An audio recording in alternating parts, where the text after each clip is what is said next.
This video is sponsored by Magellan TV. If you're a documentary lover, you should check out Magellan TV, an excellent on-demand video streaming service. We strongly recommend to you to watch Operation Dragoon, The Other D-Day, to witness an important World War II battle that was the turning point in freeing France and liberating their people from German occupation. Let this exclusive documentary portray the courage and sheer willpower that nearly 500,000 men showed on that fateful day, with a common goal in mind to liberate southern France. Find out how Allied forces used over 800 ships to surprise the Germans and force them to withdraw up north. For one low price, you can watch thousands of documentary films and docu-series on everything from ancient civilizations to modern times, and from in-depth biographies to sweeping war stories. Best of all, many of Magellan TV's titles are available in stunning 4K resolution, without advertising or any interruptions, with new shows added weekly, so there's always something new to watch for avid viewers. Simple History viewers can get a 1-month free trial to make sure you love what Magellan TV has to offer. Click on the link in the description to try Magellan TV now. The Tomb of the Unknown Soldier, The Silent Sentinels. The Tomb of the Unknown Soldier is at the Arlington National Cemetery in Arlington County, Virginia, across the Potomac River from Washington, D.C., and was erected in 1921 as an eternal resting place for the unknown American soldier killed in France during the First World War. It was a monument to all those unknown American servicemen who died serving their country in the Great War. In the future, the United States of America were to become embroiled in other conflicts, such as World War II, the Korean War, and the Vietnam War. In these three wars, hundreds of thousands of American lives were lost. The identity of many of these fallen servicemen was never determined. They too were paid tribute by lying down bodies of unknown soldiers near their comrades from World War I. From then on, the Tomb of the Unknown Soldier became a monument to the memory of all unknown servicemen who died fighting for the United States of America. More recently, they have built the Northwood Gratitude and Honor Memorial in Irvine, California, which remembers all of the fallen American heroes of the Afghanistan and Iraq conflicts since 2003. The idea of building a monument to the unknown fallen soldiers arose after the First World War. During the war, the United States had lost over 130,000 servicemen. A great number of those men were buried far from their homes in special mass cemeteries in France near the battlefields where they had lost their lives. The number of those whose identity was unknown was not inconsiderate. It was a similar situation with the other combatant countries. The French and British were the first to create tombs for the unknown soldiers in the memory of their fallen men. In France, the tomb was placed at the Arc de Triomphe in Paris. The unknown British soldier was buried inside Westminster Abbey. Soon, the idea was adopted by other countries in Europe. In the United States, Brigadier General William D. Connor, who commanded the American troops in France during the war, advocated a similar idea after hearing of the French project.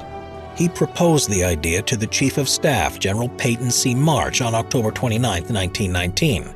But he dismissed the idea as it was thought that the Army Graves Registration Service would eventually identify all of the American dead, so there wouldn't be a need for such a memorial.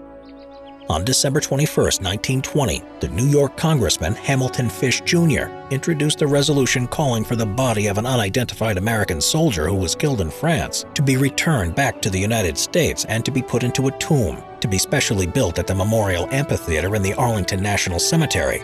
Congress approved this measure on March 4, 1921. Arlington was already known as the burial place of the unknown American soldiers. The cemetery was established during the American Civil War on land that belonged to the Confederate General Robert E. Lee. The Union Army used it to bury 16,000 of its soldiers. After the war in 1866, the bodies of 2,111 unidentified soldiers killed at the Battle of Bull Run were reburied in a mass grave marked by a stone monument. Arlington was the perfect location for the new tomb. The question was, how would they select who should be buried inside of it? While waiting for congressional approval to build the tomb in March 1921, the United States already had 1,200 dead soldiers whose identities were still being processed. The Army wanted to make sure that there wasn't the slightest possibility of the chosen unknown soldier's body being identified at a later stage. Eventually, in September 1921, 4 bodies were exhumed, one from each of the 4 American cemeteries in France.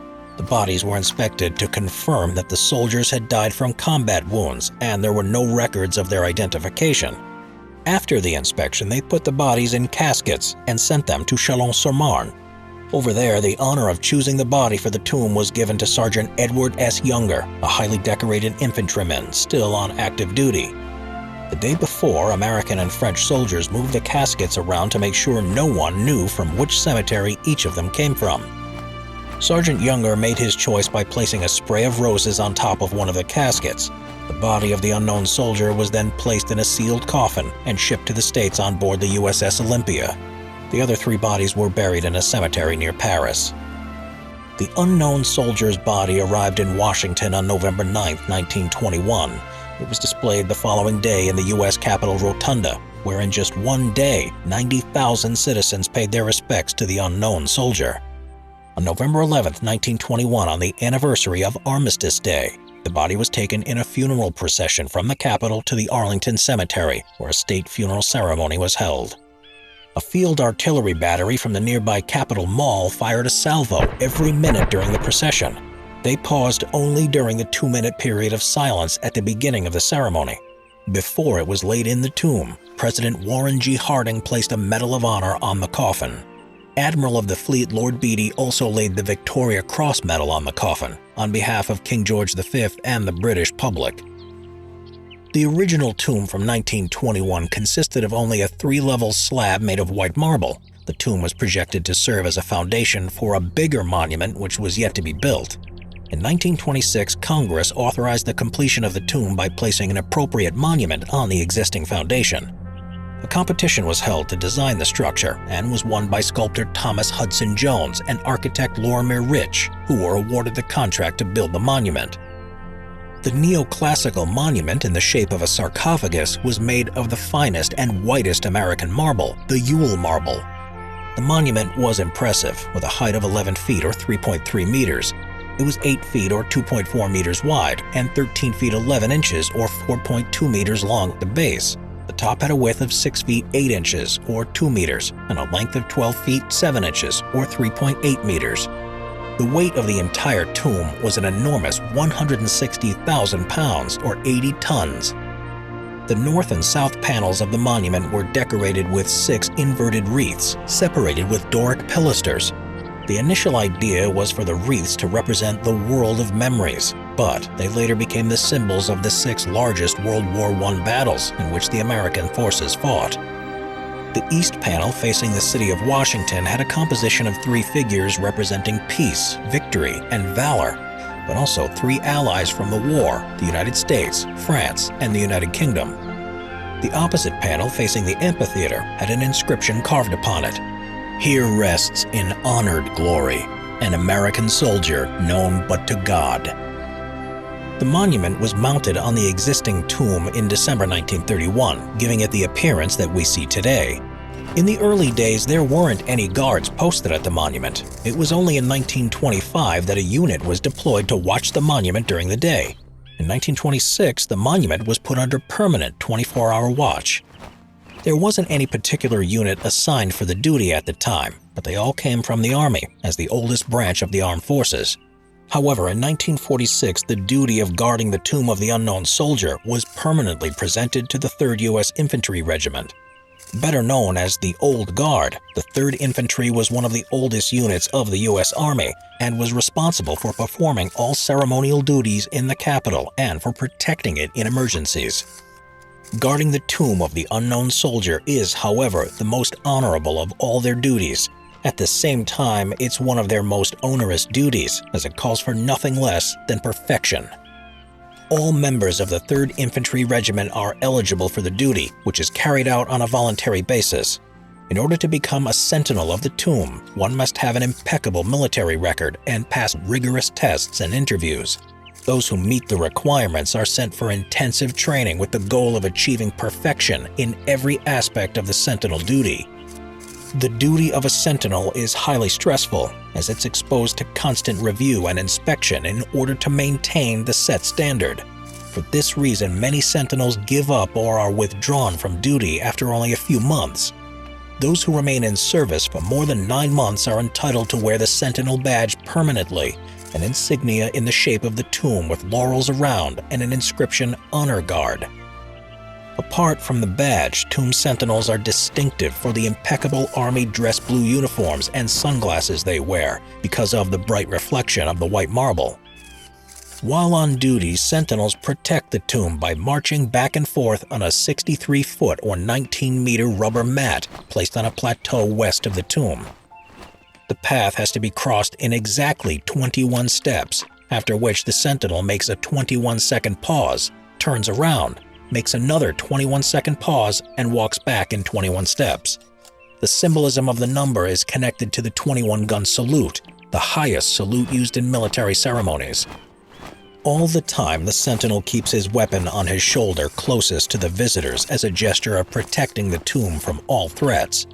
If a visitor violates the restricted area, the sentinel brings his rifle to the front as a warning sign. If the warning fails, only then will he shout out a warning. Apart from that, the entire duty is performed in complete silence, hence the nickname, the Silent Sentinels. Guards are relieved every half an hour. In the ceremony of changing guards, an officer of the guard inspects the guard's uniform and weapons. During wintertime, guards change every hour, while on the night shifts, the change takes place every 2 hours. For 35 years, the tomb was a monument to the soldiers fallen in World War I only.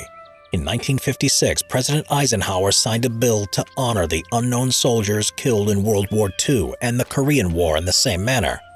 True to the tradition, the internment ceremony that took place in 1958 was exactly the same one held in 1921. When choosing the remains of a World War II unknown soldier, one body was taken from the European theater of war and one from the Pacific. The Korean unknown soldier was chosen from among 4 bodies exhumed from the National Cemetery of the Pacific in Hawaii. Both unknown soldiers were awarded the Medal of Honor before their bodies were interred in the crypts on the plateau west of the tomb on May 30, 1958. The last unknown soldier to be interred at the site was one from the Vietnam War on May 28, 1984, Memorial Day. His body was laid in a new crypt placed between his comrades from World War II and Korea. 10 years later, however, independent research determined the probable identity of the soldier. A DNA test taken in 1998 positively identified the body as belonging to Lieutenant Michael J. Blassie. After his family expressed a wish to bury Blassie in his hometown, the body was exhumed and the crypt left empty. From then on, it represented the memory of all those American servicemen whose bodies were never found. Even though it has no official name, the Tomb of the Unknown Soldier is the most iconic monument at the Arlington National Cemetery, reminding the nation of all those who gave the ultimate sacrifice in serving their country.